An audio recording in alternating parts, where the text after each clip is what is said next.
Ini cara hasilkan 1 dinar yang anda beli di Public Gold. Save dulu video ni untuk rujukan anda pada masa akan datang.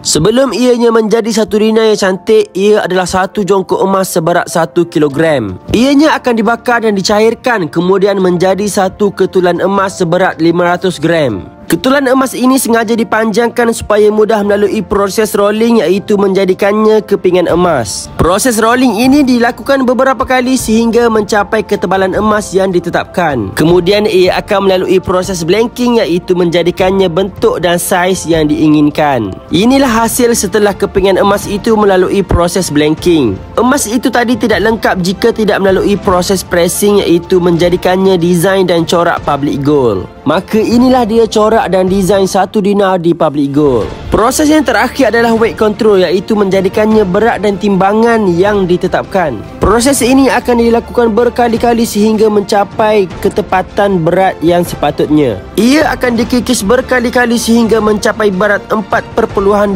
gram. Sekiranya tepat-tepat 4.25 gram, barulah ia dikira sebagai 1 dinar yang akan dijual. 1 dinar ini adalah item best seller di Public Gold dan juga ianya adalah item mampu milik. Anda boleh dapatkan 1 dinar ini melalui kaedah bayaran terus ataupun mula menabung serendah RM100 melalui akaun GAP Public Gold. Jika anda belum ada akaun emas Public Gold, boleh tekan link di bio saya akan bantu anda daftar akaun secara percuma dan mulakan simpanan emas hari ini.